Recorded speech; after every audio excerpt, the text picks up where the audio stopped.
So I'm now on a Burning Speed TV. All right. Can you? Yeah, you go ahead. Yeah.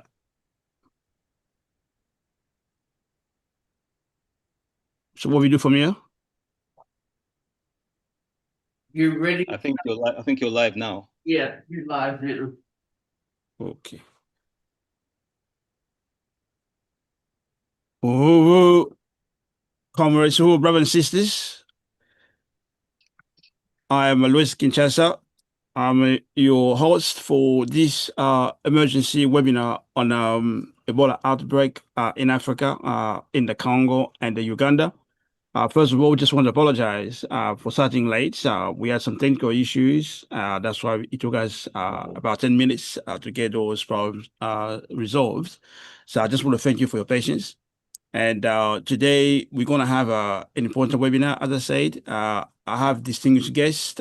We have Chairman Omali Yeshitela, the founder and leader of the Uhuru movement. We will be with us. We're also expecting Brother Paul Pumphrey, who is the director of Friends of Congo.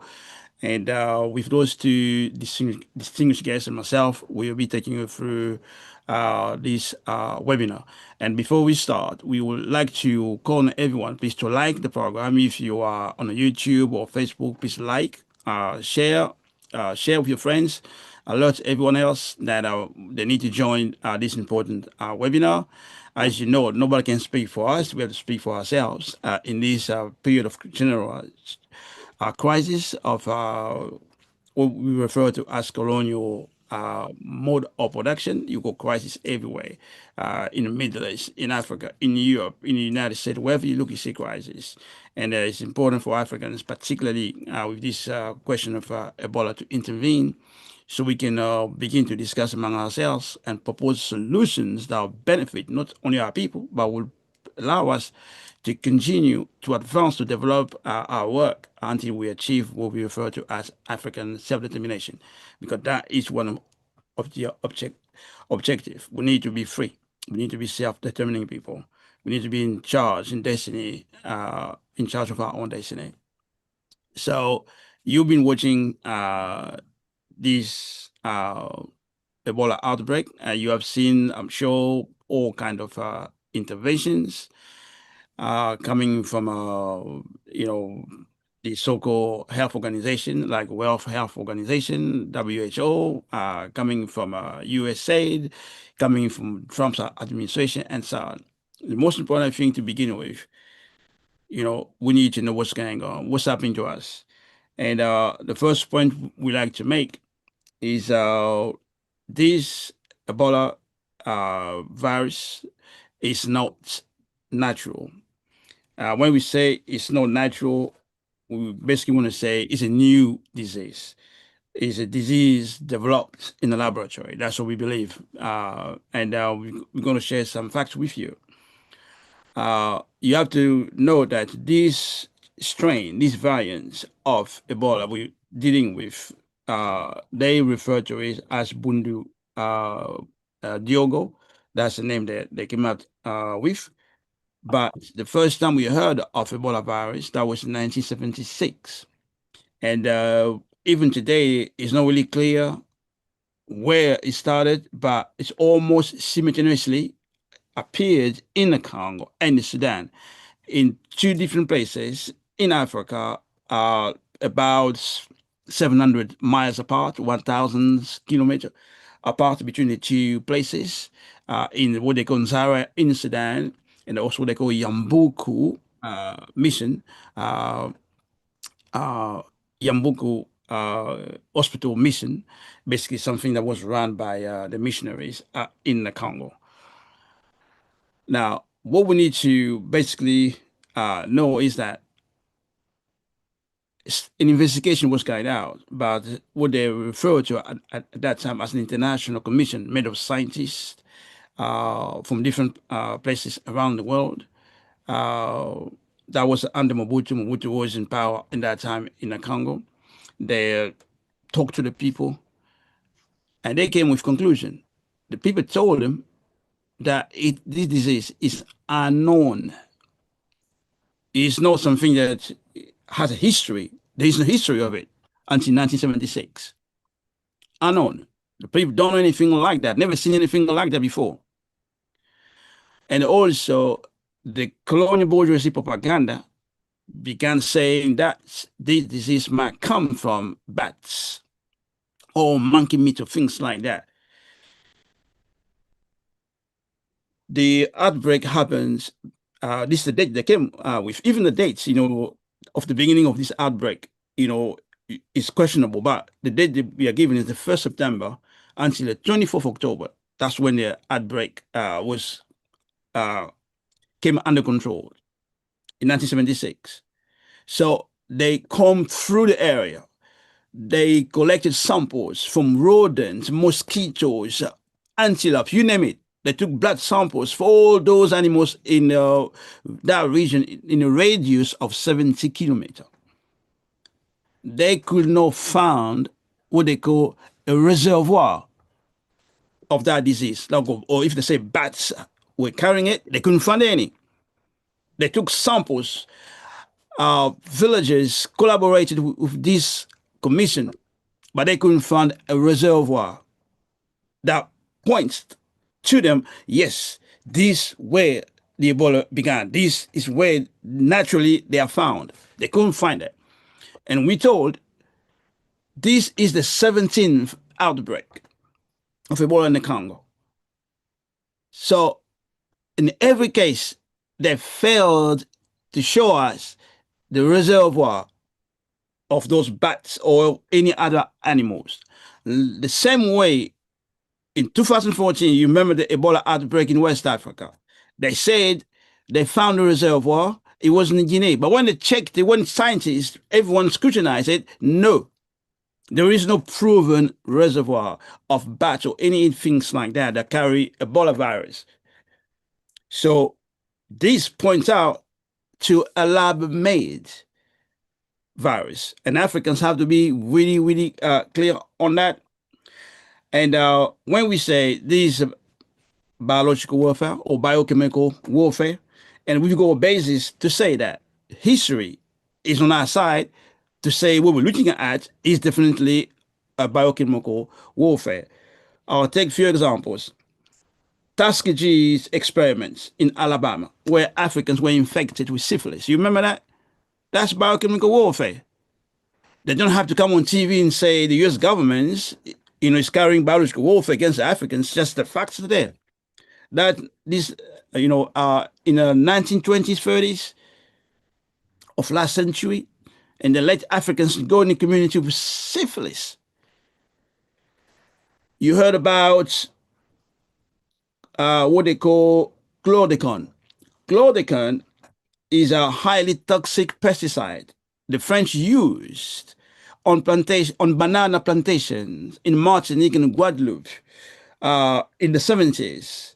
Although that product is banned in Europe in many countries, but the French used it in Martinique and Guadeloupe.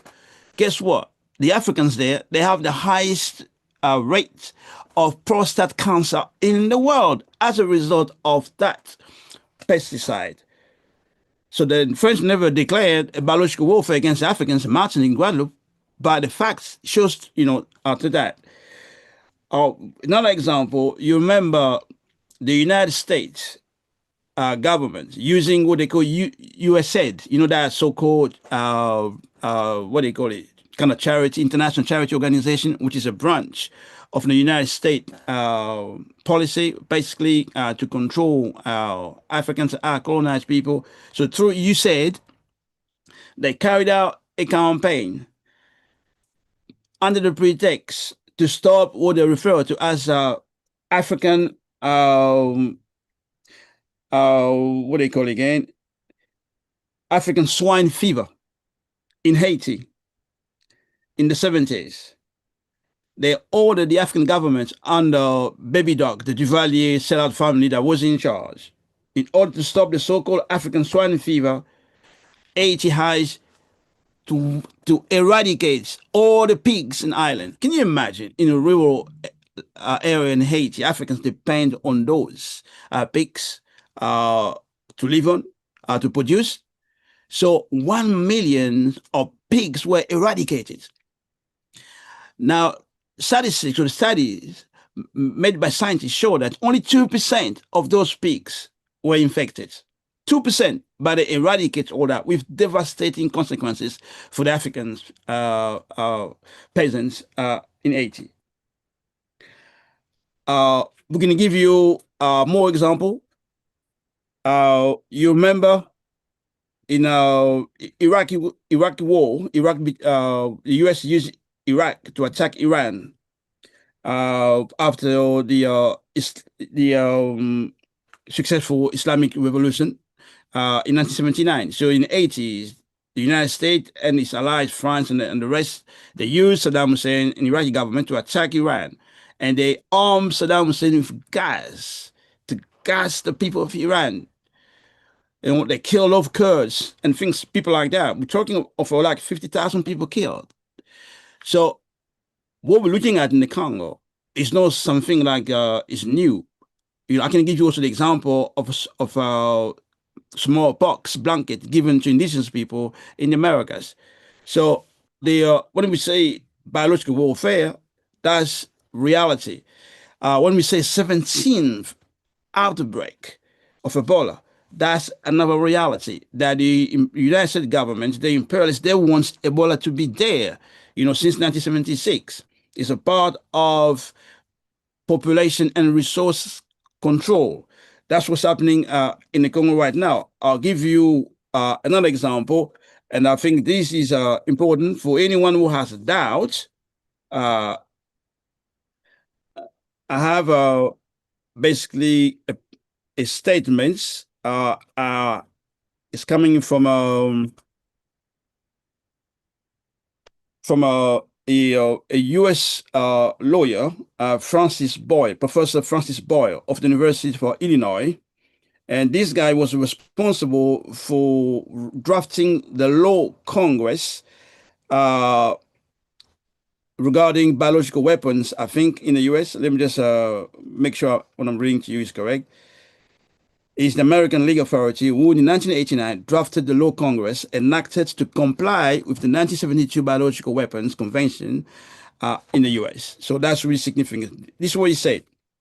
Since September 11, 2001, we have spent, that's the US government, we have spent somewhere in the area of $100 billion on offensive biological warfare, right? They spent around $100 billion on offensive biological warfare. So when we say Ebola virus is a lab-made virus, you have to make a link with all these $100 billion. Now, is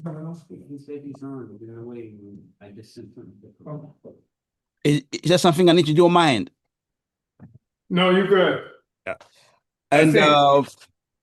And Professor Boyd said there is an estimated 13,000 deaf scientists in 400 laboratories in the US and abroad are employed making new strains of offensive killer germs that will be resistant to vaccines. That's why every Ebola have to come a new type of vaccine, right? The vaccine they say is available, but it's not good for this strain. But you have all these laboratories working on these bacteria, viruses all the time. 13,000 people. And it goes on to say, and for example, Dr. Yoshihiro Kawaoka's group at the University of Wisconsin has found a way to increase the toxicity of the flu virus by 200 times. Boyle says Kawaoka is the same deaf scientist who resurrected the genocidal Spanish flu virus for the Pentagon for offensive biowarfare purposes. So there is no doubt the United States government is involved in a biowarfare against African nations and African people everywhere. Africans should be aware of it. When you hear Ebola outbreak, that's biological warfare. When you hear the Africans on the ground in the Congo, around the Bunia region or town, saying they don't want the help of from the colonizers, it's not that they're against science, it's not that they're against medicine, but they can make the link with the continuous outbreak of Ebola in the Congo, with the war in the Congo, with our end that has killed over 10 million people in the Congo. They can make the link. If you don't help us to stop the war that's killing us for 3 decades, if you can't stop us, if you can't stop the war that has destroyed all the health facilities in the Congo, in their regions, how can you pretend that you're coming to help us? So the people are not crazy, they're not against science, as the bourgeoisie is trying to say. And by the way, this area supposed to be the headquarters of Patrice Lumumba. When he tried to escape in the 60s from Kinshasa, he was trying to go to the east. That is the heartland of Patrice Lumumba. So there's a spirit of resistance in that area that is historical. I'm sure the people, the colonial press might not be aware of it, but we should be aware of it. And one more thing I can say is that, just to give you a perspective, Professor Francis Boyle speaks of $100 billion spent on offensive biological warfare. Now, the budget to make the atomic bomb during the so-called Second World War between imperialist bandits was $30 billion. Of course, you might adjust with the inflation, but it gives you at least an idea of what $100 billion can do if they spent $30 billion to make the atomic bomb, right? So we just want Africans to be clear on that.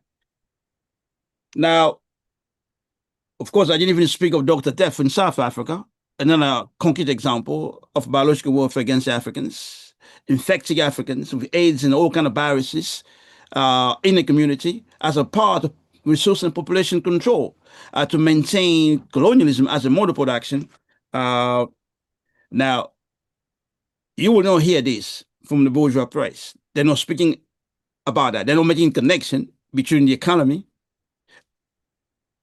of the region where Ebola outbreak is taking place. In Bunia, that's in Ituri province. This is the headquarters of gold. Most of the gold from Congo comes from that area. When I was younger, or when I was in school, boy, we used to be taught about Kilomoto, not far from that area.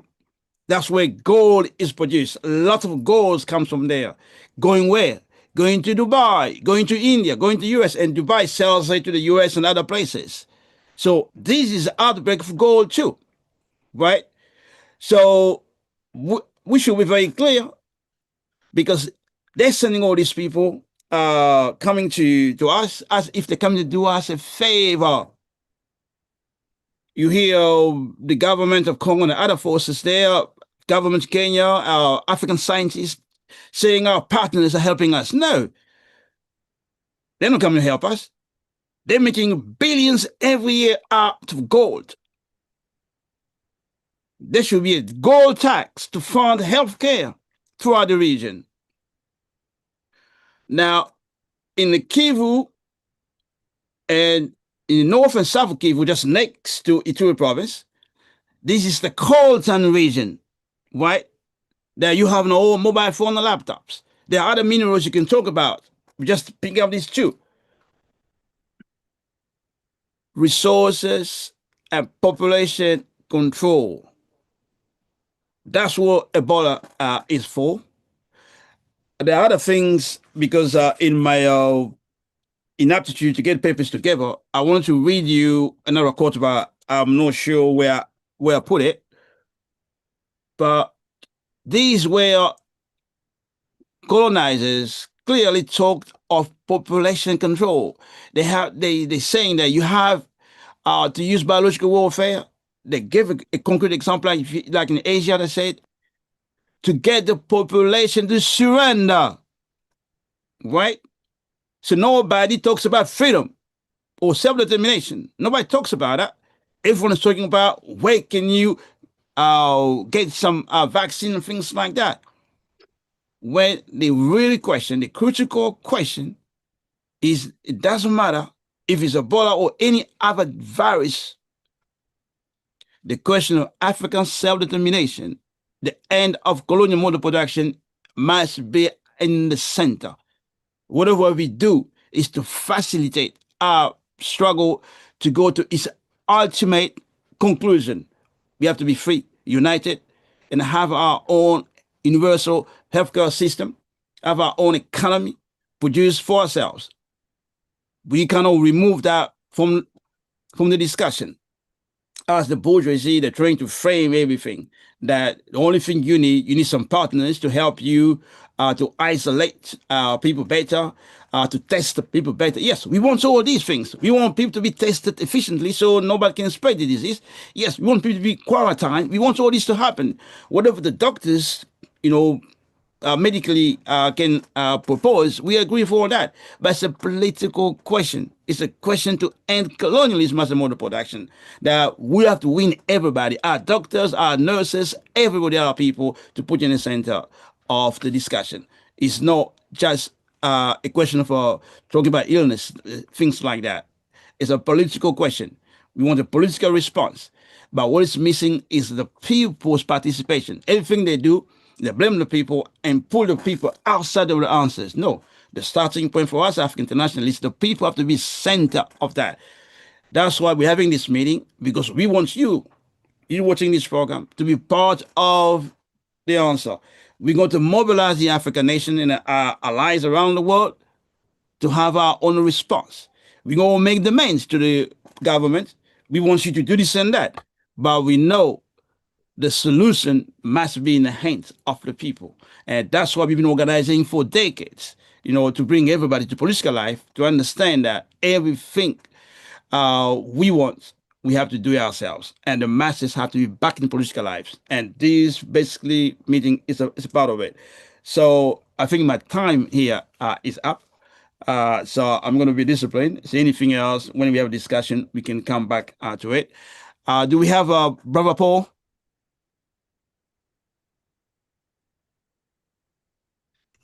I can't hear. Do we have Brother Paul Pumphrey? Because I would like to introduce him, and then Uhuru, comrade, can you let him into the meeting? okay, let me see. All right. Okay, that's done. Uhuru, Brother Paul, I apologize. I didn't realize you were waiting on me as I was speaking. Are you in now? Okay, good. I can see you. So, as I said, we have two distinguished panelists. Chairman Omali Yeshitela, the founder and leader of the Uhuru movement, the African Socialist International, African Socialist Party, and we have Brother Paul Pumphrey, who is a director of Friends of Congo, responsible for consistently doing campaign to conscientize, to bring this awareness about the genocide war imposed on the Congo throughout the U.S. and throughout the world. So he's with us, and we've taking more time. Brother Paul. Well, thank you for the invitation. I think that one of the things that the media has misinformed many of the public about the issue of Ebola. One, Ebola has existed for a long while. The problem has been is that it was mostly in the bat population in the rainforest of the Congo. And the more the corporate greed is going in and cutting down the trees and disturbing the habitat of those bats then move from that part of the rainforest and move further into Central Africa, on Eastern Africa, Eastern Congo, and the virus itself mutates and changes and becomes even more dangerous. And so when we look at the role of imperialism that has manipulated the government of the Congo for years, I mean, even going back to the first election that took place in the Congo in 1960 in the election of Patrice Lumumba, in which he openly said that he wanted to have a government that's allowed for the riches of the Congo to benefit the people of the Congo, because under the Belgian rule, basically, European countries, United States, Canada, Australia benefited from the riches of the Congo and not the people themselves. And that statement put him in the crosshairs of the CIA and the US government. Now, one confusing thing about that was that the media here in the United States made a big deal about the fact that Patrice Lumumba reached out to the Soviet Union. But to put it in a historical perspective, first he reached out to the U.S. ambassador and asked the UN ambassador if the United States would help the new formed state of the Congo to address the needs of the people by taking some of the wealth that was in the Congo and using that wealth to deal with some of the fundamental needs, such as healthcare, such as education, such as fixing the roads and things along that line. And the ambassador from the United States ignored him, blew him off. So then his second move was to charter a plane and fly to Washington, D.C. to meet with President Eisenhower, who was in his last year in office, and ask President Eisenhower for help. And again, President Eisenhower blew him off and sent a low-level person from the State Department to meet with him, but made it very clear that the United States had no interest in what was in the best needs of the people of the Congo. They only had interest in the resources of the Congo. So when he flew back to the Congo, he then looked for what other developed country that could possibly help him. And that's when he reached out to the Soviet Union, after being rejected twice by the United States. But the media has a tendency of leaving that part out about the fact that the United States refused to assist in helping the new government of the Congo. And in fact, what they did from that point was move to eliminate Patrice Lumumba. And in less than 6 months after his election, Patrice Lumumba was killed by a firing squad, and his body was chopped up and burnt in a barrel of acid. So no one could even find any parts of his remains. So that needs to be put into his historical perspective as far as the role of the United States and the West with the Congo. And from that point on, they manipulated the government of the Congo. In fact, they put a gentleman by the name of Mobutu in as the head of state. And for over 30 years, Mobutu helped with the plundering of the riches of the Congo. Now, when I'm describing riches, what does that mean? The Congo has roughly about $22 trillion worth of minerals in its country. And the United States, and these minerals, the more the modern technology developed, the more that the world realizes that many of the minerals needed for modern technology, like coltan, like cobalt, coltan using in the development of electronic, everything from a cell phone to a laptop, and the sophisticated instruments used in warfare. That the Congo has over 58% of all the coltan in the world. And when it comes to cobalt, the Congo has over 64% of all the coltan in the world. And when it comes to cobalt, which is used for the batteries that are used in our cell phones, that are used in our laptops, that are used in our electric vehicles today, that cobalt is 58% of the cobalt in the world is found in the Congo. And the problem has been is that Europe, United States, Australia in particular, have wanted those minerals to help their industries generate wealth. And so those minerals are actually taken out of the Congo at way below market price and then moved to Europe, United States, Australia, and even to China, and then turned around and sold at market price. So what is happening is that you're having a country that has all this wealth, but has very little benefits from the wealth that they possess. And you have the United States playing a major role in manipulating even who has say inside the government. I want to explain one experience I had back in 1995. I have organized a delegation of African Americans to go down to Haiti. This is a year after they had returned Jean-Bertrand Aristide, the prime minister or the president of Haiti, back to Haiti. And when that happened, he was put into he was now trying to restart because his government had been overthrown by the military with the help of the U.S. military. When he gets back in there and we go down to see for ourselves what was going on in Haiti, there was U.S. troops, French troops, and Canadian troops all over Port-au-Prince. They kept stopping our vehicles. And so members of the delegation insisted for us to meet with the U.S. ambassador. At the time, I didn't realize how important that meeting would be. When we went to the U.S. Embassy to meet with the U.S. ambassador, they put us into a conference room with a long table. Delegates sat on both sides of the table. I sat at the far end. The ambassador sits at the near end. When I listened to the questions they were asking the ambassador and I'm listening to his answers, what struck me was it began to make me believe this man worked for the CIA. So I put my hand up, he called on me, and my question to him was, what is his history in the State Department?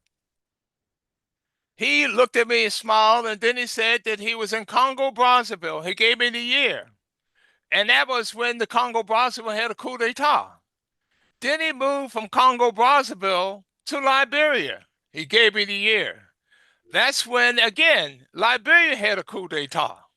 He leaves Liberia, he goes to South Africa.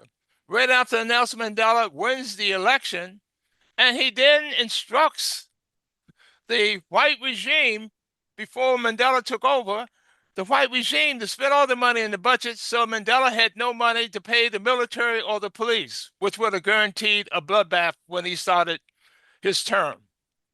He leaves there and goes to Nigeria, and once again, there's a coup d'etat. And from Nigeria in 1994, he comes to Haiti when Bill Clinton is sending RC back into Haiti. And so I meet this guy in 1995. I'm back in Haiti in 98, and I ask one of my Haitian friends, what is this guy up to nowadays? And his response was, he's not here anymore. I said, really, where is he? The answer was, he had been assigned to the DRC, the Democratic Republic of the Congo. And of course, in 1998, there was an attempted military coup in the Congo.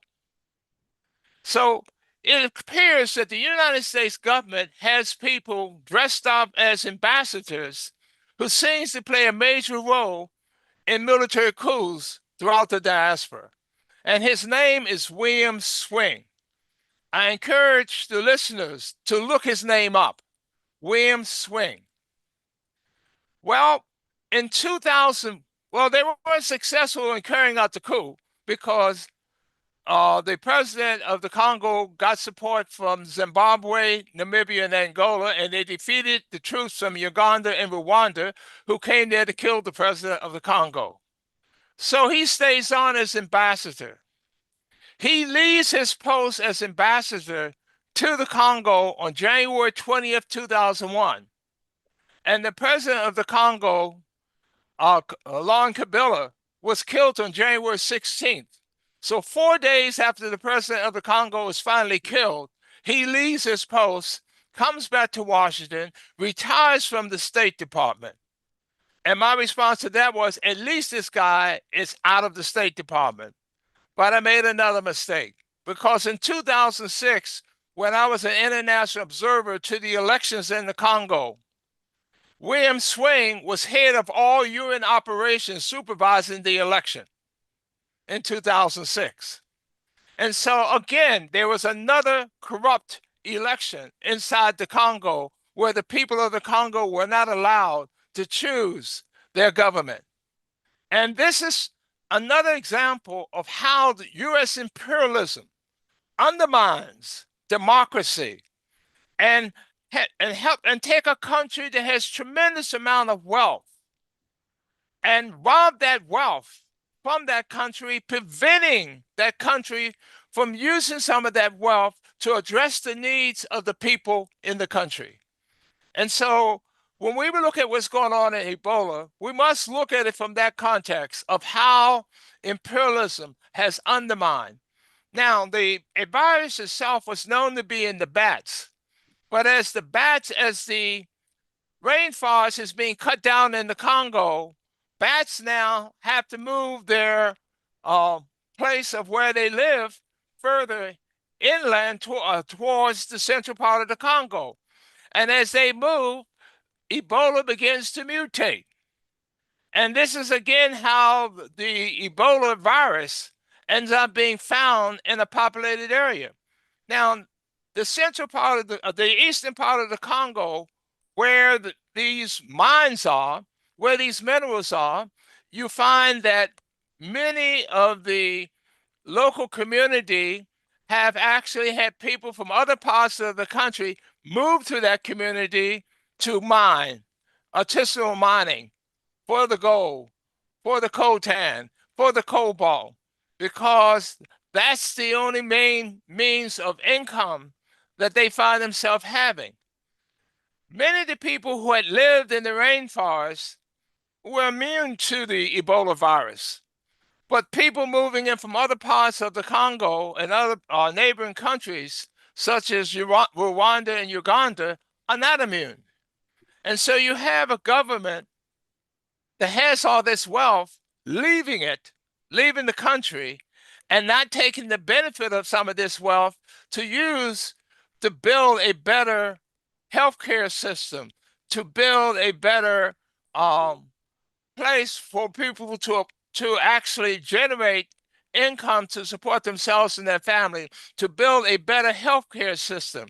And so US imperialism and European imperialism has played a major role of what's happening right now with Ebola today. And I wanted to just point that out, that even though the media is making it look like, oh, it's just a problem of the Congo. No, it's not just a problem of the Congo. It's a problem of the interference of Western powers in particular that have manipulated elections inside the Congo, like the United States has, when they even use people like William Swing to manipulate elections and to make sure that the government of the Congo is not one that's chosen by the people of the Congo, but one chosen by the Western states to serve their interests in stealing the wealth of the minerals inside of the eastern part of the Congo. So I again say that, yes, I agree with the theme of today. And that is that the situation with Ebola has a lot to do with imperialism. It has a lot to do with the messing of internal affairs of that country by the United States, by the United States flunkies, such as that of Rwanda and Uganda, and robbing the Congo and basically forcing people to look at ways such as arterial mining, and of course making them very susceptible to be in the area where those bats are now forced to move because of the rainforest being cut down. And again, we here in the United States should recognize that we have a responsibility in challenging how the United States, the US government, are using our tax dollars to undermine democracy, to undermine development in the Congo, and demand that The U.S. policy must change. I thank you. Well, thank you, Brother Yoo-hoo. Paul. That's I'm trying to see the time left. You had 3 more minutes left, but Okay. that's cool. Uh, since we start late, we're gonna have chances to come back for the discussion. So we're gonna have to move to our next speaker, who is Chairman Omali Yeshitela, who is the founder and the leader of the Uhuru movement. He's the founder also of the Battling Spear. He's the person responsible for development of the theory of African internationalism that's being used today. I use today that most people who refer to themselves as African internationalists use today. He's also at the center of the attack of the United States government since the 22nd July, 3 years ago. And he's going to be with us and he's going to give us an insight of what's going on with Ebola warfare in Africa. Oh, Chairman. Uhuru Africa. I'm searching now for my camera here. I want to express appreciation to you and to everyone else who, and to Brother Paul, for the presentation that you've just made. I'd like to start, if I may, by acknowledging, first of all, that this discussion we're having is one which is in the neighborhood of the date that in the United States is associated with what is characterized as Juneteenth.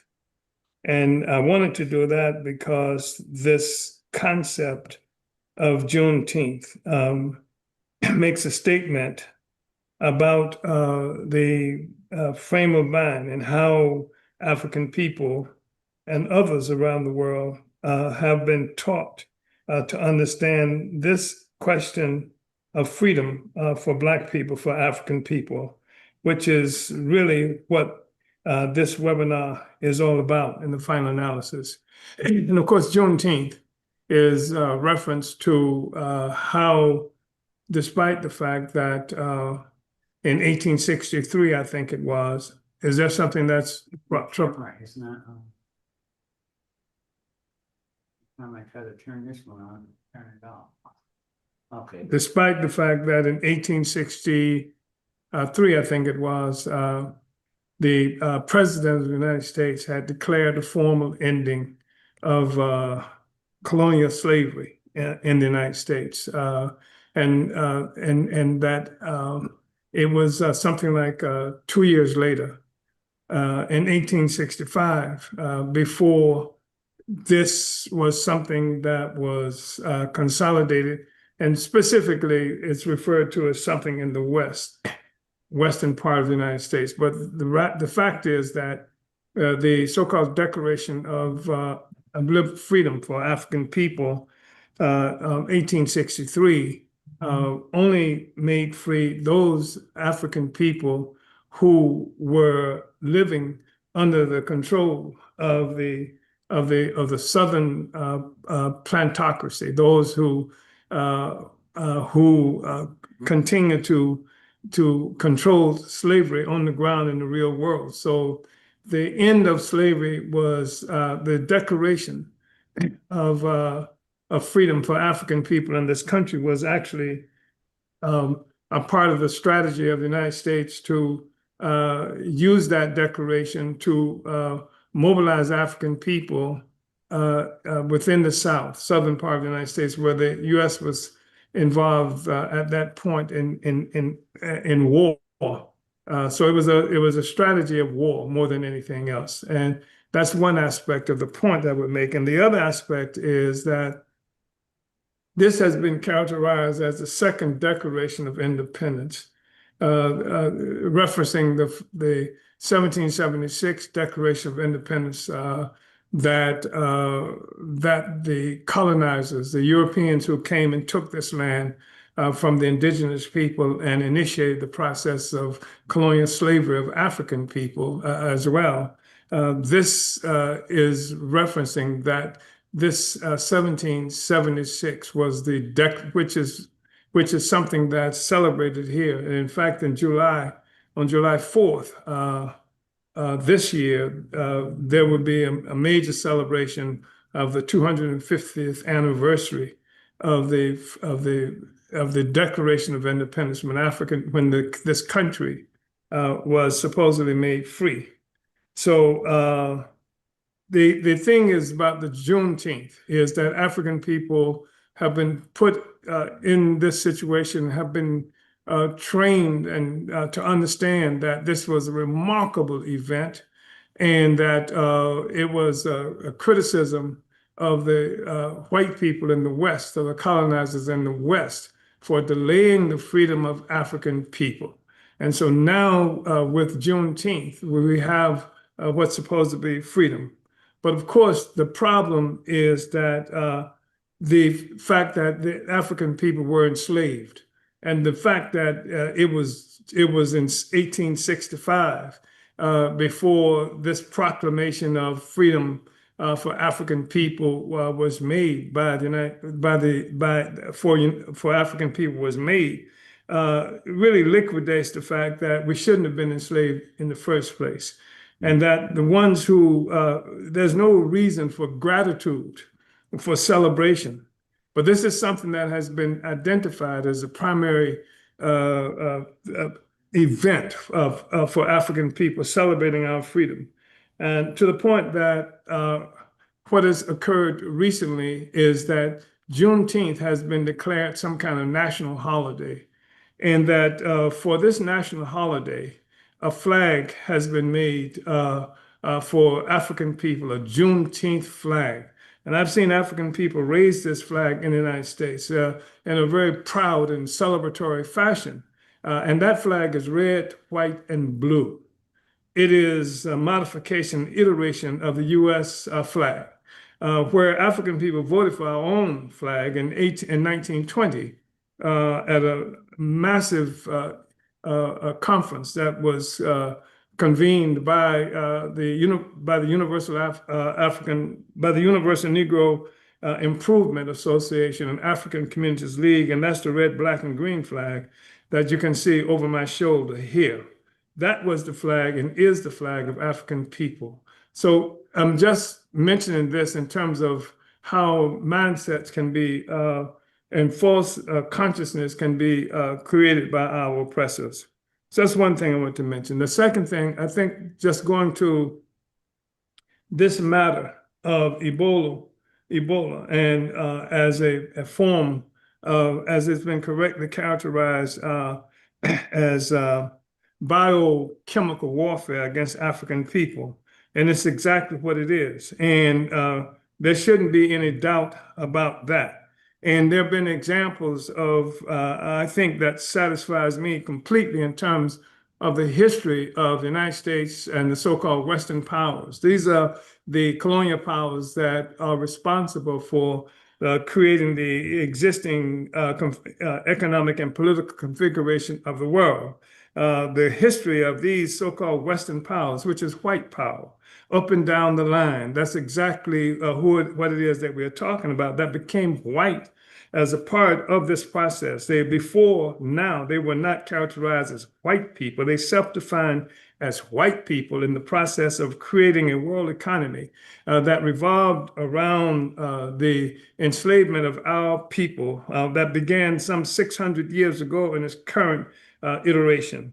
And so here we have this political economy that exists, and all of the West, all of the white world participates in eating the flesh of the African and colonized peoples of the world. And we've seen examples all over the world. People mention the Tuskegee experiment, and there is mention of Dr. Death, who in what is now known as South Africa, which itself achieved its name as a part of the process of colonizing African people around the world. And Dr. Death is someone who, under colonial domination, but African people living under colonial domination is somebody who created these clinics throughout South Africa, intending, he said, and they said, to vaccinate African people against AIDS, HIV AIDS. And what, of course, he was doing was infecting African people throughout South Africa with this disease. These are some of the examples that we can look at. We can look at what happened to the indigenous people and what they now characterize as the Americas, where they passed out smallpox-infested blankets to the indigenous people whom they had put in situations where they were incapable of providing for themselves. And these smallpox-infested blankets killed thousands of the indigenous people, and the presence of white people themselves, the colonizers throughout the Americas, who simply breathed on the people who had no protection from the viruses that were contained, the normal viruses contained with the colonizers, who died like flies, and which played a major role in killing the indigenous people and the ability of the colonizers to become victorious in the struggle against the indigenous people here. We can talk about the construction of the Panama Canal, where Africans were used to do this after the U.S. had contrived this war within Colombia that created the state of Panama as it exists today, separating it from Colombia in order to create this canal that would expedite and make more profitable the movement of resources from the Pacific to the Atlantic Ocean. And the thousands of African people, because that's who they used to do this, Africans who were brought from throughout the Caribbean, who were brought to the Caribbean as a part of the process of the exploitation of African people, the colonial mode of production that have been constructed as a consequence of our enslavement. Thousands of Africans died in this process. This was an intentional determination that Africans should be the ones who would die, as opposed to white people who were going, and the colonizers themselves. So this is, these are just some of the obvious examples that we could point to. But I think what's really important for us is to remember that the fundamental, the basic, most significant, the main motive force in human society is the production and reproduction of human life itself. Without human life, nothing else is meaningful to us. Not culture, as people would often assume, not religion, as often we hear coming from persons who have been seduced by some religion or the other, but the pursuit of life. Without life, we have no religion, we have no culture, we have none of those things that's talked about being by many as being primary for the human society and motive force of human society is life. And the thing is that since colonialism, since the advent of colonialism, some 600 years ago specifically, I'm talking about in the process of the creation of what is now known as the West, and specifically since colonialism, which became the primary mode of production of the entire world, all of production of life has occurred within this process. It's a parasitic process that steals life from the colonized to benefit the colonizers. That's a normal function of colonialism itself. The colonial mode of production is parasitic. It sucks the resources and the life out of Africa and African people. When we look at the theft of uranium and the theft of the gold and silver and all these other things that we are talking about, it is a part of the process of the colonial mode of production. It is part of the parasitic relationship that we enjoy with colonialism today, with the colonial mode of production.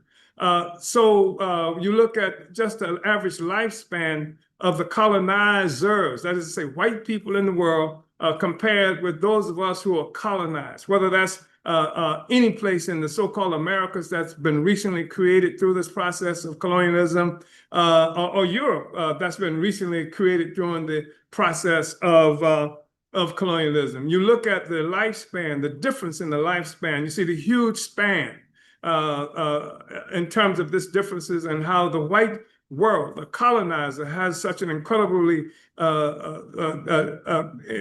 better and longer lifespan than those of us who are colonized. You look at how in places like Sierra Leone, where some of the world's richest, most significant diamonds have come from, that so-called Westerners, the colonizers of the world, can find easily in malls throughout their countries, etc., where the average colonized African who in Sierra Leone has never seen a finished diamond in his lifetime or her lifetime. This is the parasitic relationship that we are talking about. Sucks the life, sucks the resources. And the point that I would make is that colonialism, the colonial mode of production, is itself biochemical warfare against those of us who are colonized, and specifically and precisely against African people. So that you can, we mentioned the West versus the rest, but within this concept also is the domestic colonialism of the United States, is the fact that the United States itself is a settler colony. And within this settler colony, there still remains some of the indigenous peoples whose land has been stolen. This is part of the parasitism that we are talking about, whose land has been stolen, who near genocide at one juncture was committed against them, and those who remain live within concentration camps referred to as Indian reservations. You're talking about half of Mexico stolen. You think that this doesn't have a profound impact on the life of the peoples? You think that this doesn't have an impact when we talk about biochemical warfare, the ability to determine whether a people is going to live or die because you control the capacity for the production of life over them, where some foreign and alien power, some foreign and alien entity has entered into their life like a giant parasite that sucks the blood, sucks the resources, that makes a determination that African people, even within this settler, even within the United States, would have a lifespan something 6 to 7 years shorter than the average white person, the colonizer who lives in this country. And of course, the indigenous people, in many instances, having lifespans up in their 40s in this country. This is biochemical warfare. Colonialism itself is biochemical warfare. And I think one of the things that we are struggling with all the time is the fact that what I am defining now is natural and normal and traditional in this relationship that African people have with the colonizers, with the white world. It's one that we have become accustomed to ourselves, so that when we see an Ebola, we're not automatically and naturally and normally suspicious. We don't need the data from the Tuskegee laboratories and scientists to know that they kill us like this. They use us experiments. They locked us in prisons. They use us to test different kinds of medicines that they want to introduce to the white world. They tested on us first. They test African women in Puerto Rico and other places with birth control pills, so that we are the ones who die in the process of providing life for them. This is normal. This is nothing abnormal about this, but what is abnormal has now become the normal. What is abnormal for the life, the struggle for life by the colonized peoples of the world has become the norm for the colonizers. And they have hired batteries of science. They've created all kinds of institutions, universities, etc., explaining why what they are doing to us is normal, and it's something that and people among the colonizers and those of us who are colonized can accept this as normal, because what is abnormal has become the normal in a colonial situation. So that's something I think is important for us to understand. Yes, yes, yes. They created Ebola in a laboratory someplace exactly for us. They created HIV exactly for us. Yes, there's evidence that the United States government has been involved in creating various kinds of disease that race-specific in terms of who they attack, biological tools and weapons that identifies an enemy by its DNA in terms of whether it is an African, et cetera. This happens all the time, and this is part of what we've been victimized by. But I think it's really important for us, and this is the real work that we have to do, is to alert and win our people to the fact that the biggest virus that we are confronted with is not Ebola. It is colonialism. It is the colonial mode of production that naturally and normally kills African people using various vehicles and tools with which it does this. That's a normal state of existence that we are confronted with, that we are fighting against every day. Whether that virus is a gun in the hands of a military force that's called the Marines or called the police department.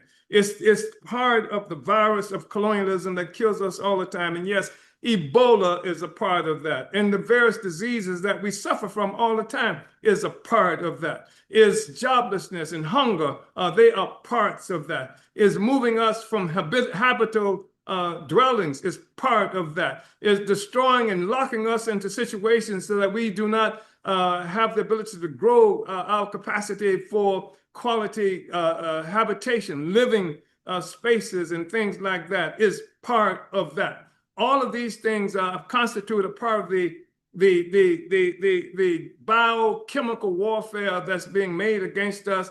It is the colonialism itself, and that's the struggle we have to be involved in, because as long as we are colonized, as long as our lives are controlled by foreign and aliens, and the thing that makes them alien, it's not so much that this foreign concept that they come from someplace else, but they are aliens. They are forces who are against the life of African people, against the life of the majority of the people. In fact, they constitute a minority of people on the planet itself, and they control the ability for living of the vast majority of us, and they would do whatever necessary to protect that. And they've created a social system, they call it capitalism, that steals from us, and that makes it certain that those of us who produce the wealth, socially produce the wealth, have no ability to socially own that wealth. That wealth and those resources are owned and controlled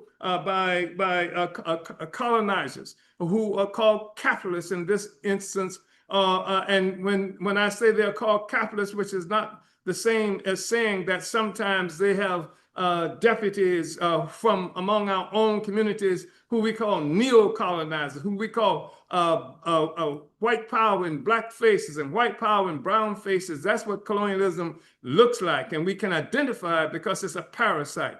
It sucks the life from our communities, et cetera. And just in the process of enslaving and capturing African people, we must be reminded, before there was anything called Ebola, and before there was anything like a monkey somewhere that they could claim was responsible for this, or bats that were responsible for the conditions of existence, the Europeans killed something like a third of the whole African population.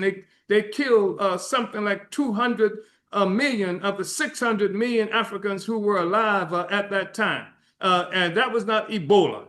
The so-called Atlantic Passage, that was not Ebola. That was colonialism, and that's what we are fighting today. And so, yes, let's do all those things necessary to deal with these symptoms of colonialism that we've characterized as various kinds of diseases, and those things that make sense that we can do to protect us from that. But the final analysis, the to what end we're involved in, is the destruction of a colonial mode of production that strangles and sucks the blood of the vast majority of the peoples of the world. Uhuru.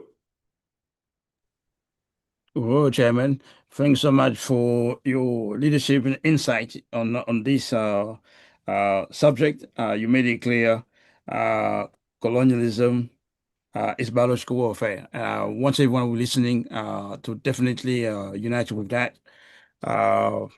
So we, yeah, Chairman. Also, you also had 3 minutes left, so we're going to start discussion early. Uh, I'm sure people have been listening. You've been taking notes. Um, so if before we open the floor, we're going to make just an appeal for donations. As you know, the work we're doing needs to be supported, so we can be able to say what we're saying, so we can be able to do what we want to do, so you can participate in this struggle. We can move it forward and complete all the tasks that we need to carry out.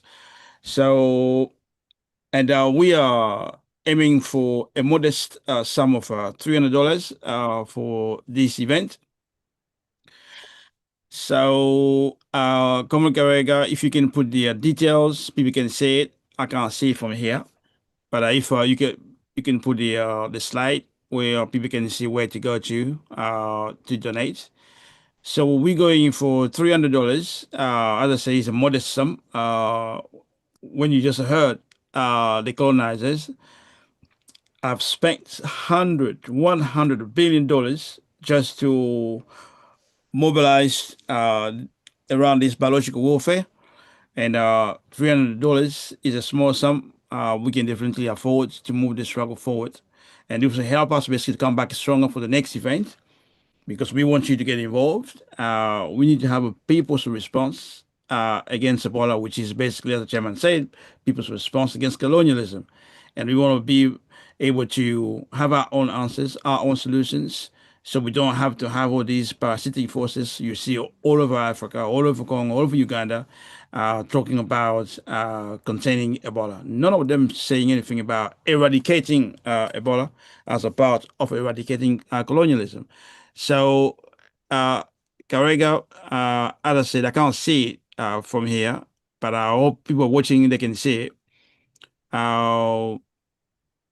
We are aiming for $300, and if you can donate $300, that'd be fine. If you can donate a tenth of that, $30, that's fine. No contribution is too small.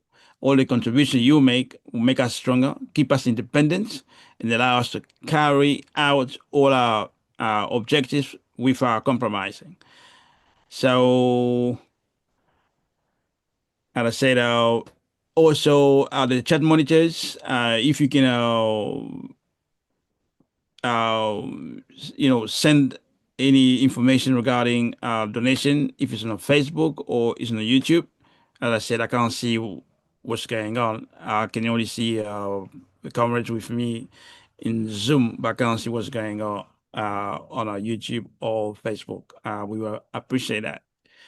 So in the meantime, as I said, we're going to take questions. You can write your questions if you're on YouTube or Facebook, and the chat monitors will convey those questions to us. And then we come back to you right away when we get the question from you. So in the meantime, as I said, we're aiming to raise $300. And also, if you unite what we are saying, if you unite with what we intend to do, we ask you to join us, because, as I said, we need to have African people's independent response. We need to organize on world scale, put all our skills together. We can definitely take on the question of doing what we can to contain this Ebola. So if you listen to all the bourgeois media, what they're saying basically they need to organize better quarantine. They want to organize to put people in isolation. They want to be testing people just to monitor the temperatures, things like that. They're not saying things like Africa need to have its own industry of pharmacy, so we can deal with all the disease ourselves. We can also eradicate the conditions that lead to these conditions, which we know is colonialism. That's what we need to do. We're going to get rid of colonialism ourselves. So you can join us, put your name, send us your details, and we'll be in touch with you as we organize, as we move forward for the coming up events. That's basically what we're trying to get from you. Join us, support us, send your details, send your donations, and tell us when you're going to be available. If you can do that, that'll be good, so we can move forward. So in the meantime, as I said, I have two distinguished guests with me. Chairman Omali Yeshitela, the leader of African Revolution, as you know, came under assault, and the assault against the party and they are Ebola and the Congo, they are part of the same thing. You go connect everything together. As the chairman said, all the everyday attack on us, our conditions, the way we live everywhere we are located, is our biological warfare in themselves. We didn't even talk about how many of us die from malaria, how many of us die from dengue fever, from Lassa fever, from tuberculosis, and so on. It's a huge list of biological warfare against African people. But as I say, everything begins with the people being active participants under the leadership of the African People's Socialist Party. So we can organize wherever you are. We can bring you into this process, and we can all together, nothing can stop Africans from stopping this Ebola. As you know, this 2026, Ebola is going to show up somewhere else. If it's not Congo, it's going to be somewhere else. It's been popping up throughout Africa in the last 50 years. And it's going to show up somewhere else. You know that. So we're not going to wait for the next one, but we get prepared, organized. So, brother Paul, I'll go to you first. Okay. Is anything you want to say that you didn't say before, and you want to deepen the discussion? Well, one of the points to talk about, you just brought up about them going somewhere else. Another place in which they had Ebola was over in Sierra Leone. And what had happened over there was that Chevron wanted to drill an oil well right offshore. And as they drilled the oil well, oil was getting out into the water. And so the fishermen were complaining about the fact that their ability to harvest fish was being disturbed by the oil mixing up in the water. And so when they complained about it to the government, what ends up happening is that the government, the Chevron actually used to try to undermine those fishermen. And next thing you know, there's Ebola found over there in Chevron. Over there in Sierra Leone. And again, that to me probably was a good example of biological warfare in the way of trying to get the fishermen out of that area so that they would not disturb their ability to extract the oil out of the water. Now, we need to be clear that many of the minerals and resources, raw resources needed in today's modern world is found in the continent of Africa, in the Caribbean, in Central America, as well as South America. And that U.S. corporations, along with many of its NATO partners, want to be able to extract those resources at a very cheap price, and then turn around and process those resources and sell it back to the world, including even back to Africa, at a very high price. Good examples like what was happening in Nigeria up until 3 years ago. Nigeria was exporting all of its crude oil at a very low price. and then having to buy its diesel and gasoline at a very high price coming out of Europe. Since they built a refinery in Nigeria, you have a number of the European oil companies complaining that Nigeria needs to go back to the old system of exporting their crude oil to them because they're having a difficult time in meeting the crude oil demand that they wanted. Another good example is Burkina Faso. When Burkina Faso decided to build its own gold refinery and process its own gold in country, France started crying the blues about the fact that they weren't having the kind of gold revenue that they had before because they were basically stealing gold out of Burkina Faso, out of Mali, and out of Niger. And so when we watch the news media describe many countries throughout the African diaspora and claim these countries to be poor, that is a misinformation because, in fact, those countries are not poor, those countries are being robbed. And that we need to understand that these countries are being robbed and that we have a role to play right here in the United States to, in fact, demand, insist that the United States stop using our tax dollars to carry out this armed robbery. Because when you look at the war going on in the eastern part of the Congo, where most of its minerals are found, you have to ask the question, where are these so-called rebels getting their weapons from?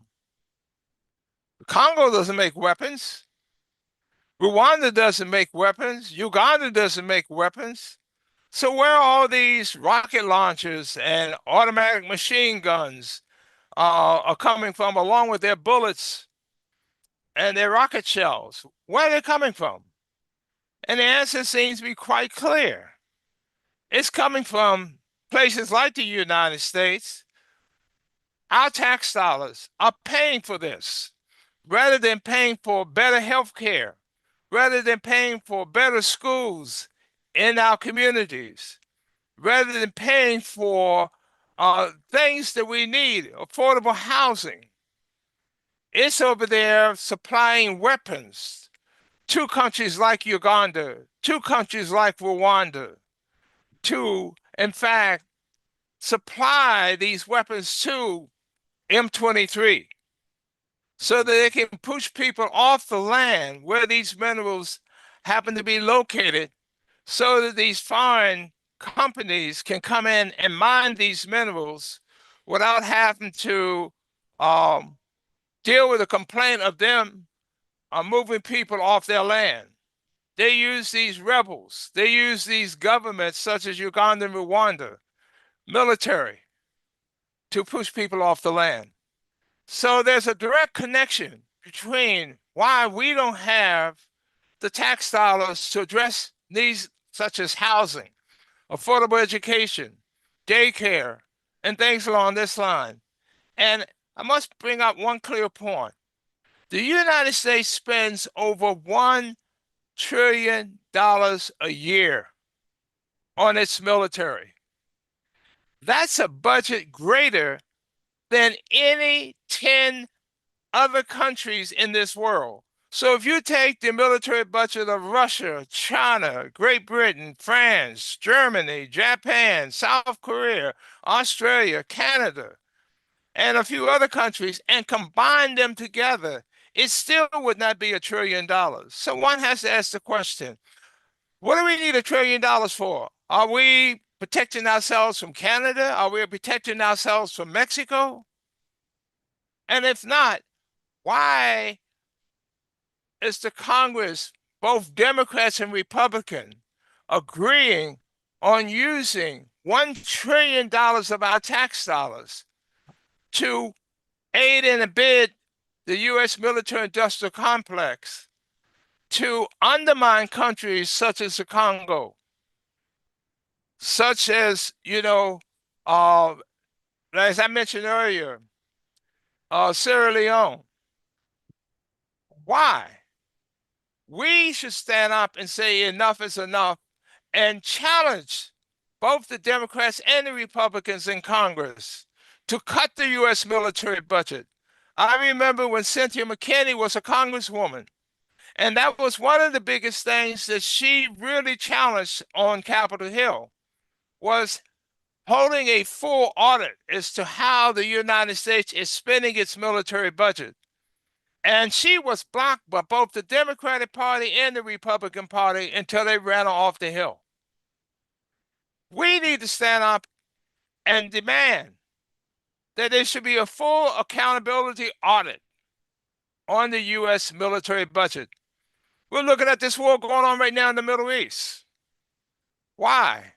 Why is it that the United States are literally spending hundreds of billions of dollars to aid and abet a Zionist government to carry out genocide?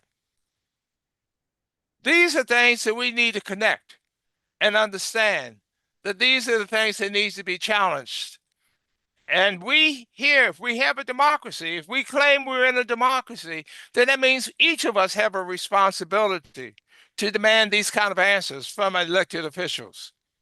Why are we spending so much of our tax dollars on that, while tuition in our colleges and universities are going through the roof?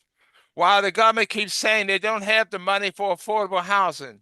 While the government says they don't have the money to pay our teachers in the public school system, especially in the inner city? We need to connect these dots and demand better from this government. Thank you. Thank you, Brother Paul. We're going to go back to Chairman Omali to add on this discussion. Chairman. Well, thank you, comrade. I'm always impressed by the amount of information that Comrade Paul brings to this discussion, the data information that he brings here. I think, however, that we have to deal with the nature of the system itself, and by which I mean the whole colonial mode of production. I can't remember a time in my life, which is 84 years, that this discussion has not occurred, with the presumption that if the United States would just stop spending money on this particular war, then it would be able to spend money for education, for healthcare, et cetera. There's never been a time. I challenge the notion that it is these wars that prevent the United States from taking care of healthcare in this country. I mean, there's never been a time in our existence as Africans in this country where we had healthcare, quality healthcare. There's never been a time that's been the case where we had quality education. All my life, we've been fighting to try to get a quality education. It's not the fact that the United States spends these monies on wars. I think that's responsible. I think part of the problem that we have is that we are the objects of some of this, of the fundamental war that the United States is engaged in, which is colonialism. That's part of the contradiction. How many scientists have been denied the ability to emerge because African people are denied education? How many scientists for things that afflict us, the things that the colonial society never concerns them? It took uneducated, that is to say, traditionally uneducated African young people going through housing projects and things like that, who were members of the Black Panther Party, who took on the question of just sickle cell anemia testing, a simple test that could be done. And the fact that African people who were responsible to looking out for ourselves and had an organization like the Black Panther Party began to go to the housing projects and do this, that embarrassed the United States government to an extent that it had to do it. So now, at least for a while, you found that every African who was born in a hospital was given a sickle cell anemia test.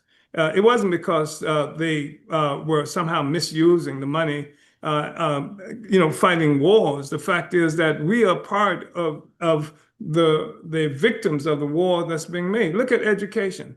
I mean, look at the most impoverished sector of this country. You go to Mississippi in the Summer Project. Now, this is where you see freedom schools are opened up by African people who were concerned about changing our situation. It wasn't that they said, okay, let's stop using money that we are making war against people. Let's use this money for education. Africans who were engaged in struggle in Mississippi. That's where freedom schools were emerged. That's the thing that gave rise to even the free breakfast programs of the Black Panther Party that were based on the same basic and fundamental principles is the thing that influenced and pushed Head Start campaigns in this country. It wasn't that now let's use the money instead of making war. It said let's divert some of the money we're using to make war against African people in this direction, and a part of the process to deflate the consciousness of the people who recognize that Africans of wars being made against African people. Look at the indigenous people with the lifespan of the 40s. When was there a time that was not the case? It was only when the indigenous people themselves were free and had control of their own lives, their own resources, etc., before the parasite of colonialism invaded the conditions of existence of the people. So I agree that the issues of the amount of money being diverted to military use and what have you should be part of political campaigns that we wage to give examples of what the possibilities are. But I don't think that it is the wars that and the military expenses that's responsible for that not happening. Again, all of us are victims of this war to maintain the colonial mode of production. And that's something I think that's really necessary for us to understand and to deal with in a very serious way. I mean, how many schools? I mean, Chicago, I think they shut down something like 54 schools. Not because of the war. That never was a misallocation of military forces, of monies that were taken from budgets that were going to education for Black people. When has there been a major budget infusion for African people? You come to a place like St. Louis, Missouri, that opened the first most significant school west of the Mississippi for African people. Opened the first medical college and hospital west of the Mississippi for African people, training doctors, nurses, and what have you. It wasn't the fact that they were making wars that stopped that. It was a government program that was called T4, Team 4 plan, that RAND Corporation, that's used to make war and that's paid to make war, facilitate war against other peoples, came up with this plan for economic development for the city of Chicago that established a let it rot policy for the African community here. That's all I'm saying. I think that we have to be conscious of the kinds of things that Clement Paul has raised in terms of how they would use and spend trillions of dollars making war and murdering people across the planet Earth. But they are taking, how many schools were shut down in Palestine by the war there? How many hospitals and things like that did they shut down in Palestine? It's colonialism. It's that the thing that's made the difference, and that's what's making the difference in our lives as well. And so, yes, we should condemn the use of these wars. It's one of the reasons in the African People's Socialist Party, we've said that stop the war against the people of Ukraine, stop the war against the people of Russia, stop the war against the Palestinian people, stop the war against Venezuela, etc. Stop using all that money. That's money that should go to reparations for African people in this country. African people should be paid reparations, not just in this country. I mean, you've got a situation where the United Nations came up and identified something that we've said all along, that slavery and colonialism are the worst crimes that's been committed in human history against the peoples of humanity. So I think that's something that we really need to be clear on, and the notion that that suspicions by African people it's a rational suspicion. It's not just the question of Tuskegee. There are Africans who live in Congo who are suspicious and never heard of Tuskegee. There are Africans in various other places around the world, when the white man shows up in white smocks and things like that, they are as concerned about it as Africans in Mississippi when a white person in sheets and hoods show up, because they come for nefarious ends and not to serve us. That's colonialism. Functioning normally, naturally, it sucks the life, it sucks the blood, and it characterizes what it's doing in ways that are designed to disguise and obscure the fact is that they are carrying out colonialism. And again, what has been created is that this process of creating and recreating human life that's normal for every society that's ever existed for the most of us, for Africans, for the people in Palestine, for the people in Venezuela, people all over the Americas. We don't produce and reproduce life for ourselves. We produce and reproduce life for the parasite. And the parasite is the colonial mode of production. And it's something that serves a minority of human beings on the planet Earth. Uhuru. Well, Chairman, thank you so much for this insight. I think you're absolutely, as you always are, correct. And I just want to say thank you to those who are those who made donations. I can't see all the names, but I can say thank you to Reparation in Action, to Charles Y4J. These are the two names I've seen. I might have seen another name, but I can't. Yeah, there's another name. It's like a leopard or something like that. Who also donate, but I will say thank you to anyone who donate. I'm unable to tell you how much money has been donated. If Comment Bertin is able to make that reading to see how much donation has been made, that'd be great. And myself, I will donate $20. We just want to make sure we raise these $300 because, as I say, it's not small, it's not a big amount, but anything we do help us to be independent. Remember what I say in the beginning, or sometimes just on the biological welfare again. $100 billion have been mobilized in the last decades, by the United governments. So $300 is a small amount, but that show unity with the work we're doing, because practice is everything. And this guarantees we come back here stronger, because we're going to come back. As you see, we're trying to win the war of explanation. We also have to win the war of organizing people with our own solutions. So we're going to come back here with more forces like Dr. Aisha, who is the president of Black Act, because I think what's happening in Congo and Uganda is a really another case that speaks to Black Act. Black Act is a solution that our organization, our party, has put forward. And it is calls on all Africans with skills, particularly scientists, nurses, people like that.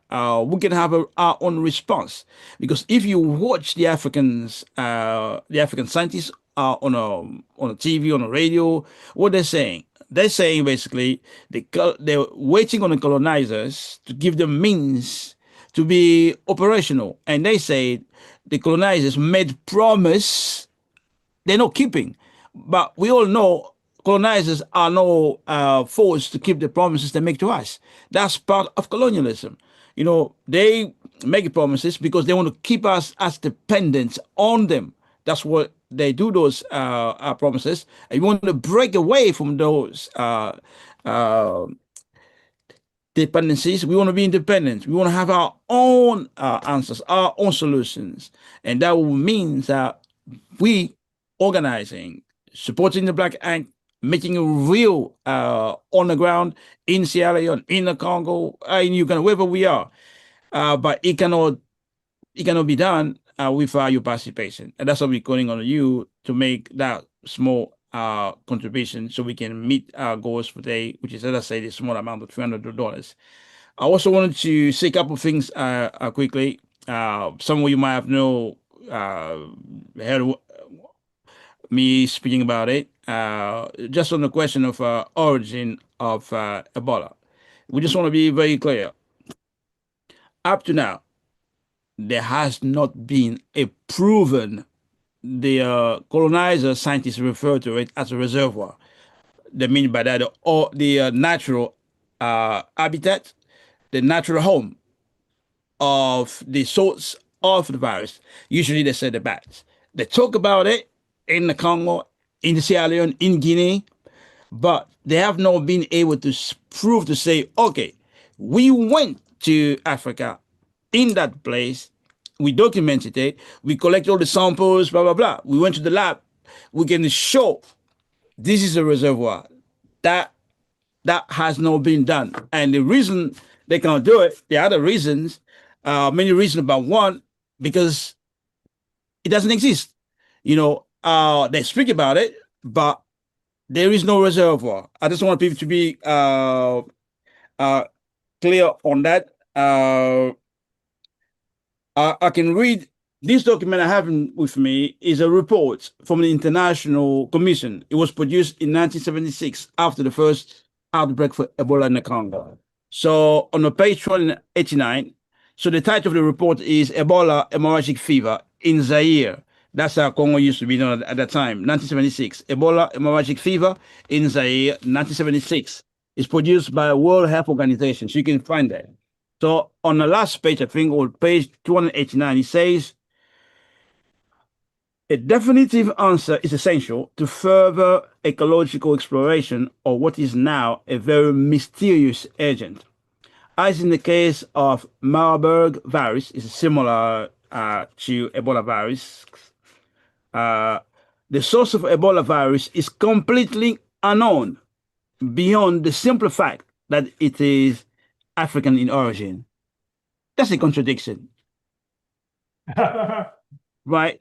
But up to now, it's not proven. So I just want people to be aware of it. The same as it happened in Guinea in 2014. They say it came from bats in the trees, but journalists and scientists that went to that village, no, they couldn't find it. They can't prove it. So the other point I want to talk about is and that's really critical.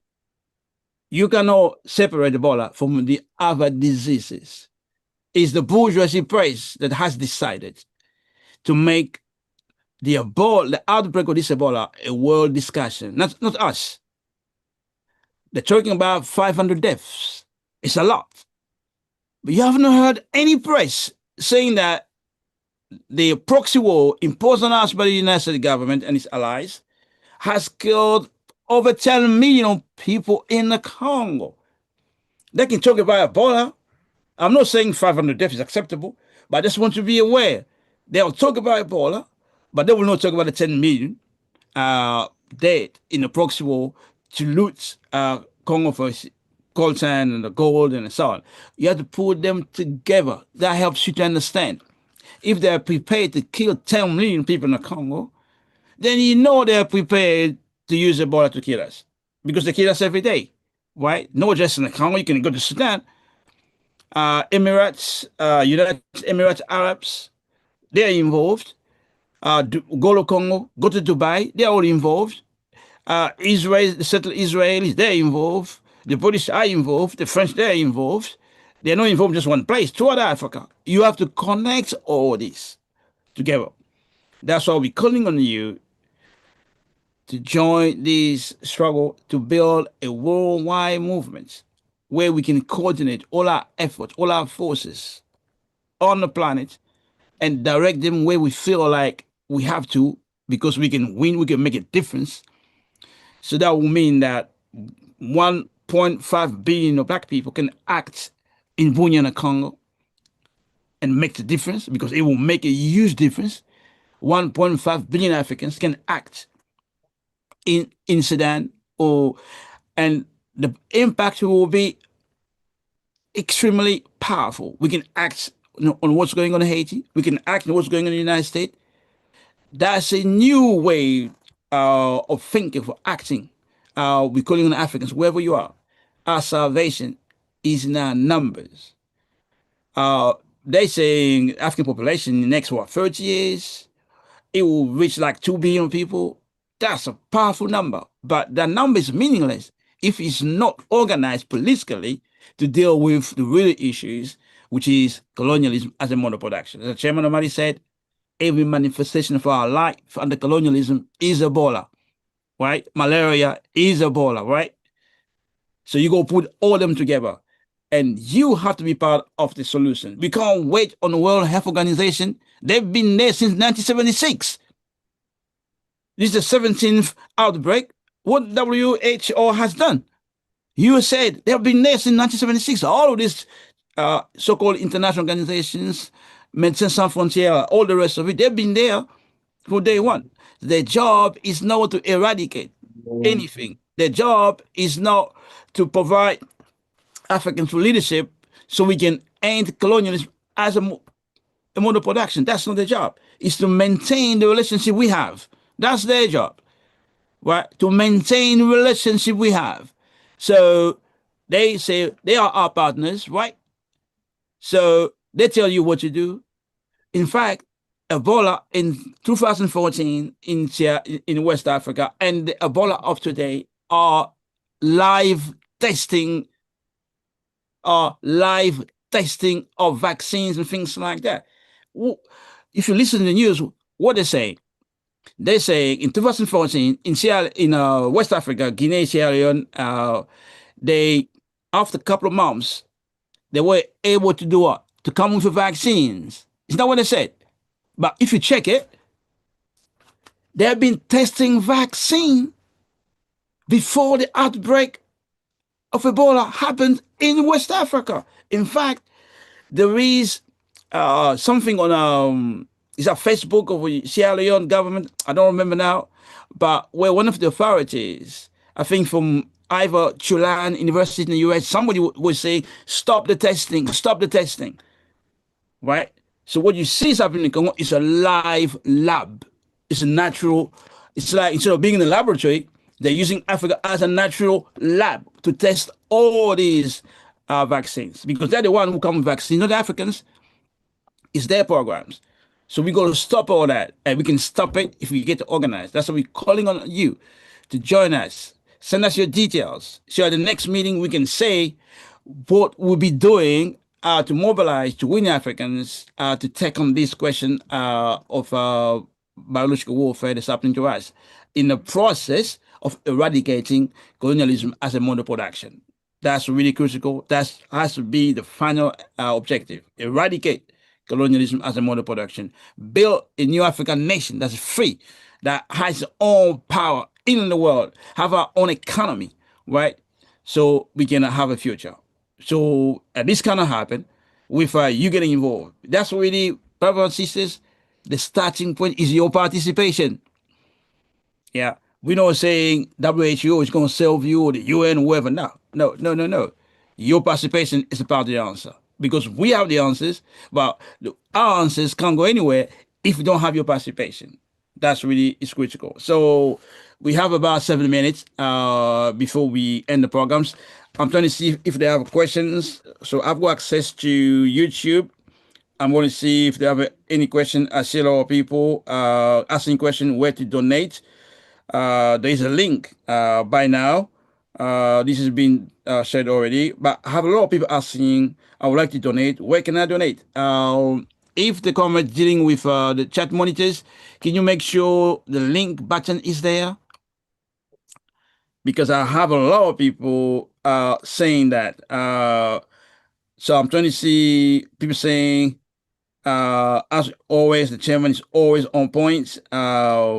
That's so just a thank you to all of you who have joined. It's always good sometimes not to say from where you're joining this webinar, so we can also share that with the rest of our audience.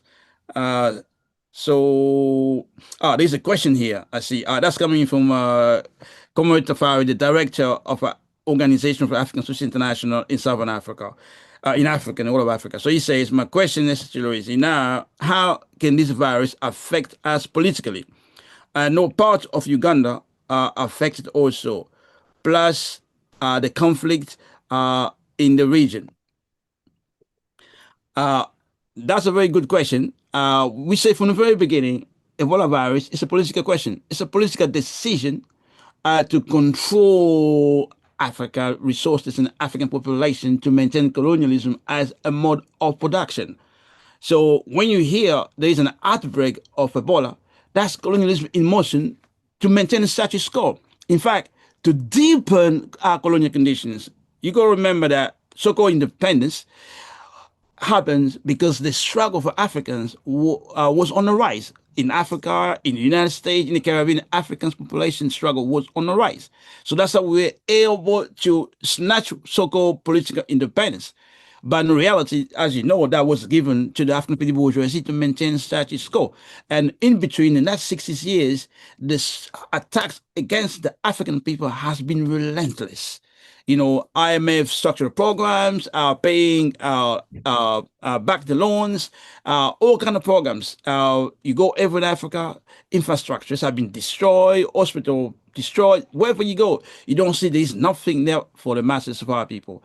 So it's definitely the Ebola affects us profoundly because it's just one way of the colonizers to put the African working class and the poor person against the wall.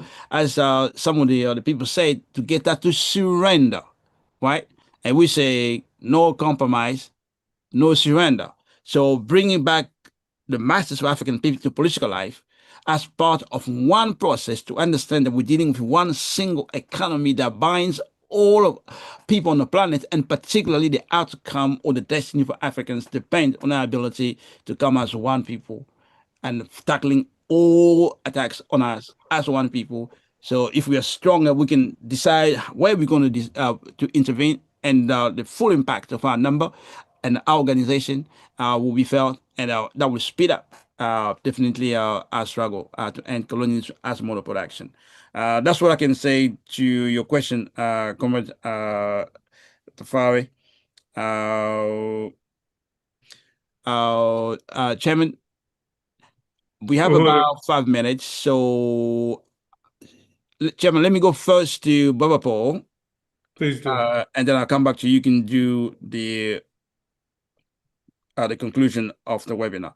Baba Paul, so is something you will say in conclusion? You have about Yes. 2 minutes. Yes, welcome. Okay. Well, I would say in conclusion that we clearly need to pay attention to what is going on in Africa today. And I encourage people, if they're not aware, pay attention to what's happening in the Sahel, what's happening in Burkina Faso, what's happening in Mali, what's happening in Niger, and look at the pushback that Europe, NATO countries are using to try to undermine the developments happening in those particular countries. I also suggest to even pay attention to what's happening in Namibia and Botswana, and to recognize what's going on there as well, because there are another group of African nations that are standing up and saying, no more. We're going to use our resources for the development of our countries. For example, Botswana, which is a major exporter of diamonds, made a law that basically said that they could no longer export raw diamonds out of Botswana. The diamonds are going to leave Botswana. They're going to leave as diamonds that have been cut in Botswana, so the added value to those diamonds stay in Botswana versus going to places like Israel and elsewhere, New York City, where they make the money off of cutting the diamonds themselves. So I want to thank the chairman. I want to thank the host. I want to thank the opportunity to share this information today and to encourage people to check out our website, friendsofthecongo.org, for additional information about what's happening with the situation in the central part of the Congo, and recognize that most of the wealth that's being generated in today's world actually started in countries where African people live, whether it's through minerals, whether it's even through agriculture, such things as coffee and cocoa. And I mean, think about it. How does Starbucks become a multi-billion-dollar company when the United States cannot even grow coffee? Obviously, the coffee came out of where African people were living. And they could become the billionaires if they paid those people a fair amount for their coffee. So we really need to connect dots and recognize that most of the wealth in this world today is based on the backs of African people, whether they're in Africa, the Caribbean, Central America, or South America. Definitely. And we need to demand justice. Oh, definitely. Thank you so much. Well said, Yeah. Comrade Brother Paul. Thank you. We're going to go back to the chairman who's going to give us the concluding remarks for this webinar. Oh, Chairman. Well, thank you so much, Comrade. I want to again express my appreciation to you, Comrade Secretary General Luwezi Kinshasa, and also to Comrade Brother Paul. There's a wealth of information and data that Paul always brings to this discussion, which is one of the things that makes him so important for this discussion. Comrade Luwezi, as the Secretary General for the African Socialist International, of course, you carry with you a huge responsibility in terms of focusing on the reality of the need for a total organization of African people globally. You share the philosophy of the African People's Socialist Party that recognizes that we are one African nation that has been forcibly dispersed around the world. I think that's really important, and not just as an abstract concept, but we saw the evidence of the power of such a movement informed by such a belief in Marcus Garvey, who led an incredible organization of African people, estimated it to be at least 11 million strong, that moved to pull Africa together so that we control our own economy, our own politics, all of our own resources. If you listen to what some of the information that Comrade Brother Paul brought in terms of data statistics and how the colonizers are able to take gold from this particular place, and then cocoa and coffee from these places, etc. And even if when Africans access and control, as in what appears to be happening in Burkina Faso now, some of these elements, which are now commodities in the sense that they are created not for use under this world economy, but under this mode of production, but for the market, for sale. If you look at what he talks about, and if we get real success in one place in Africa, we are limited by the fact that we don't have access to all of our resources. France, for example, has more access of resources that's coming from Africa, from various parts of Africa, than most so-called independent African countries. This is one of the reasons that the president of France at one juncture had claimed that he was a Pan-Africanist, because the exploitation of Africa coming from France is almost total. I mean, in various places throughout the African world. So this is what we're looking at, and it cannot be denied that a united Africa is essential. This is not something that we might like to see happen.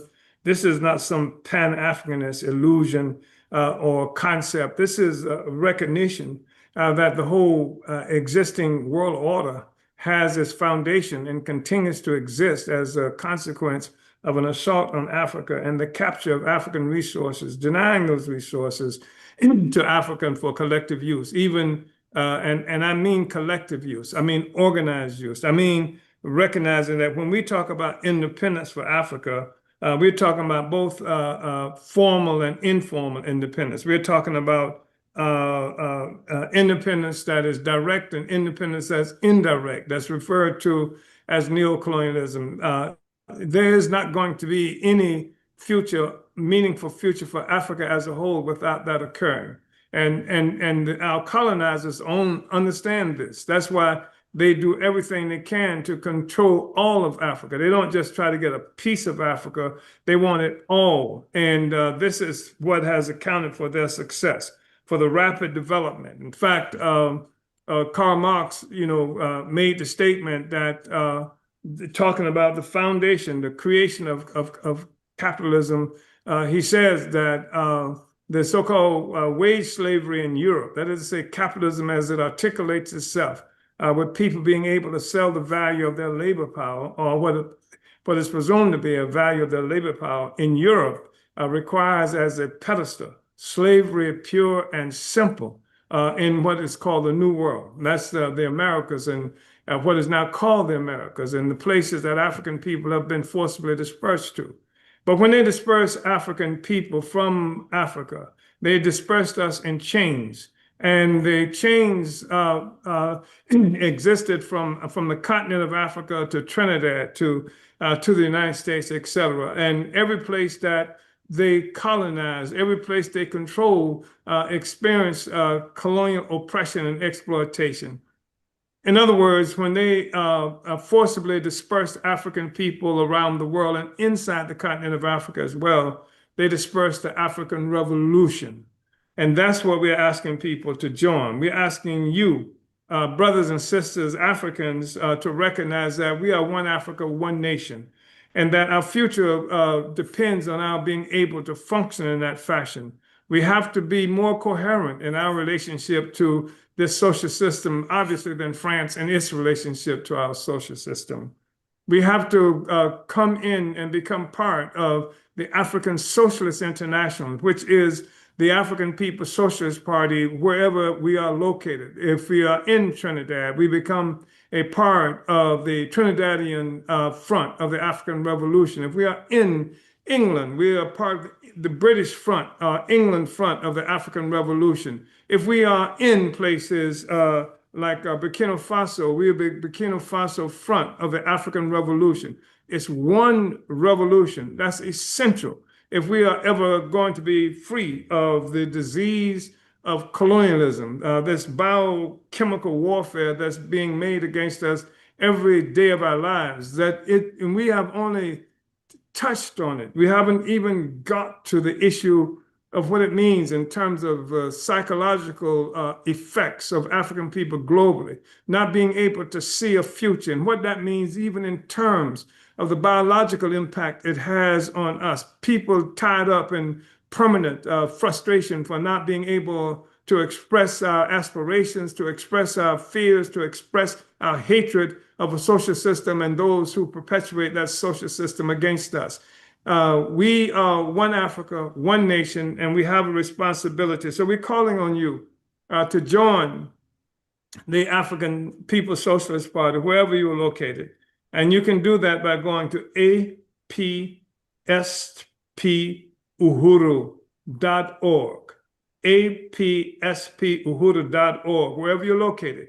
And we can facilitate your ability to become part of this global party. And we are also calling on others who are not necessarily Africans, but who are sympathetic to the need to change a social system based on genocide and based on exploitation, based on this horrible contest that exists between workers and bosses and slaves and slave masters.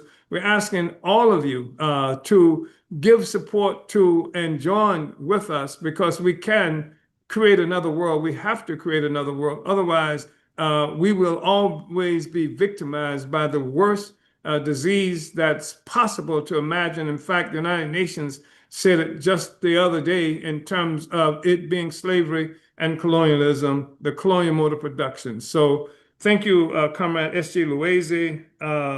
Thank you, Corrigo, who is the engineer for this. And thank you, Comrade Brother Paul, who's always there and always has this tremendous amount of information. You and the Friends of Congo, thank you so much. Uhuru. Whoa. Thank you, Chairman. Thank you, Brother Paul. Thank you to all our audience, our listeners. Thank you for all your contributions. Thank you, of course, Brother Carrega, the technician, and each one of you who work very hard to make this a success. So we're looking forward to our next event. And just stay in touch. You'll be hearing from us because we will never allow the colonizers to have a monopoly on this question of Ebola. So, Uhuru.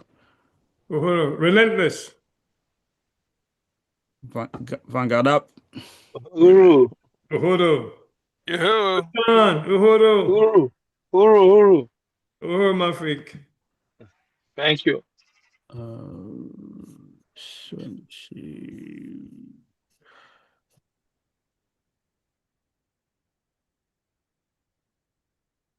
Are we off, Carrega?